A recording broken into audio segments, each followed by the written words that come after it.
Hi, I'm Dan Hirleman from Purdue University. Good to see you all again, or talk to you all again.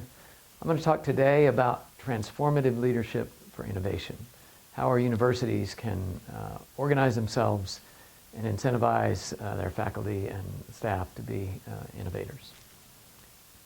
I'll talk today about strategic planning, put Purdue's strategic plan in context, because that's an indication of leadership at the university level. Then I'll talk about innovation, then strategic partnerships as a university level initiative, and then a case study, a project we're doing with Rolls-Royce engines. So Purdue's strategic plan has 4 parts. It's called Purdue Moves. It's STEM leadership, world-changing research, transformative education, and affordability and accessibility. And if you look at all those and think about how you deliver on those, we've found that partnerships are key.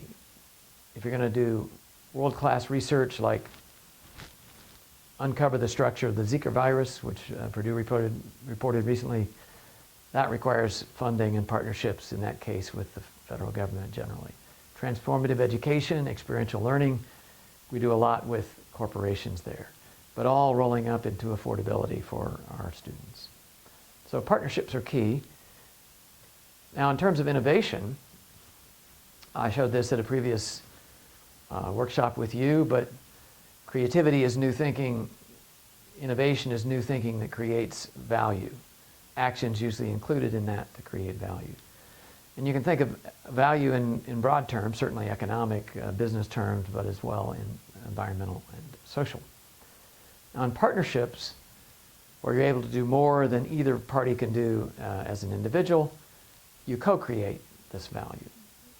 And so academia alone is new thinking and action that educates students generally. Companies alone create market successes, but we're interested in this intersection and that new types of innovation that come from there. Now, in higher education, we think of the 3 missions: learning and teaching, and in that you might design new courses, and Dave Janes talked a bit about how those develop, how those new courses and the concepts for those develop. You might apply new teaching methodologies, digital technology. In research or discovery, certainly there's new equipment, new facilities, new methods. Pulling those together enable innovation. That generally comes from the administration, often for the facilities at least. Then there's new discoveries and new applications of existing discoveries. And finally, the third arm of the academic mission is service and engagement. That involves these public-private partnerships where there's mutual value. Professional societies, faculty, students help those. Commercialization, we see that as a way to impact the community through economic development. And those overlap, and in fact, we're very interested on activities, initiatives that hit the intersection of those 3. Strategic in the sense that things you do impact the other 2. So a research project you do immediately impacts the teaching mission, but also helps you engage in the community. So how does leadership impact those types of innovation in higher education? So let's go back to the enterprise level, the university level. We mentioned that partnerships are critical to success, but as we all know, a wide variety of partnerships, a large number, are hard to manage. So for Purdue, for example, has 500 different companies that fund our research, but we are interested in focusing on a small number of those and building strategic partnerships that are multifaceted. So if you think about the level of strategic engagement with a partner, this might be a company, it might also be an NGO, another university, a nation, in fact, in Purdue's sense. You'll start out with entrepreneurial faculty. So this is the foundation of everything. It's the faculty getting to know faculty at other universities. It's them bringing exciting research development to a company. And so these generally build into one-off transactional relationships. A faculty member might have an acquaintance through a conference, talk about a piece of technology that if some of the gaps, knowledge gaps are solved, could impact the market of a company. That might end up with a research contract. In teaching, you might find courses and educational needs where there's a need for a custom course. We'll talk about one of those. But as you build an array of these entrepreneurial faculty relationships and center and initiative relationships with companies or other organizations, you begin to cluster these engagements to meet a narrow set of needs, maybe in a research area, heat transfer. I'll talk about an example in compressors and in thermal management in a minute. So from an array of entrepreneurial but unconnected faculty, you'll build to niche connections. When we work with companies, for example, many would say to us, we really like your students and you are a preferred supplier of students. And we want to be a preferred supplier of all companies in the world, but at the same time, we're interested in a deeper partnership, a more strategic one that hits all of our missions. So we move to a partnership which has mutual benefits on mutual grounds. And finally, what we're really after is a strategic level partnership. A number of these, a dozen or two, very deep in terms of the amount of research, broad in terms of the number of relationships across campus. These are institutional level engagements. They have a long-term planning horizon. The two organizations would commit for multiple years. We're particularly interested in how a company and a university or Purdue and a nation might work together to build a network there on innovation in universities, do joint strategic planning, not unlike this project, the GIES project going on now, and then define the mutual goals and objectives going out. So our goal is to move from these one-off entrepreneurial, non-networked, independent activities to merge them into the top of this curve, which is a strategic partnership.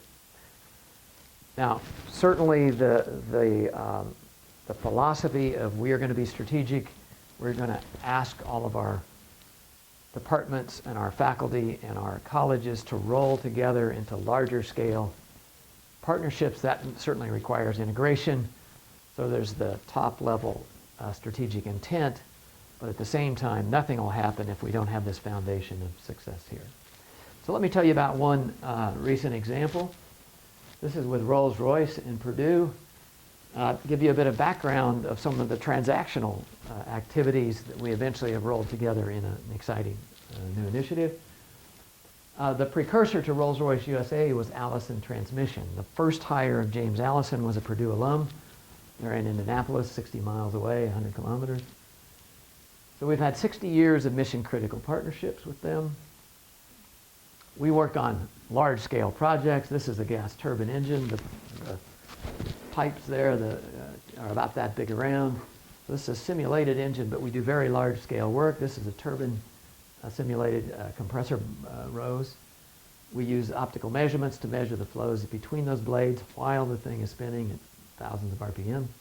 This is a combustor we use. And with Rolls-Royce, 700 Purdue degrees are represented by the faculty there.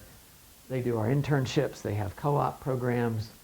They serve on advisory councils.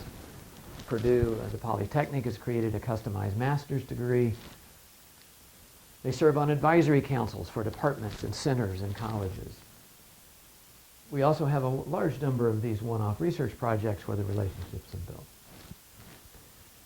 Now lastly, if you add to that set of entrepreneurial transactional activities a presidential level focus, Mitch Daniels of Purdue and the president, the CEO of Lilly, in fact, they together have focused on what could Purdue and Rolls-Royce be doing at a greater level. And we've also have the new corporate partnership office to help bring all of the folks together. So we're really pleased to announce just last Thursday a $33 million research partnership with Rolls. It's a 5-year long-term relationship. It builds on these transactional activities. We focus on 2 areas. One is advanced compressors. We have computational expertise. We have world-class experimental facilities, Purdue invests in some of those with its donors' funds to build these facilities. Rolls-Royce invests in the research and the students and the people. So together, over these years, we'll be doing all of those things I mentioned, but rolling together in a very large amount of research projects over 5 years.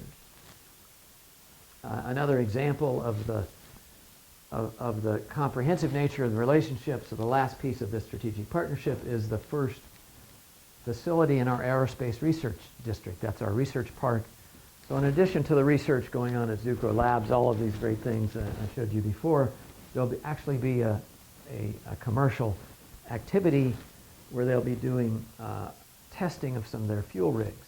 That'll happen during the day, and at night, Purdue will be able to use some of those rigs for some of the research we talked about. So there's an example of both a bottom-up, a top-down process where we've come together, a company and a university, to create the new technology, the new innovation in this century. Thank you for your time.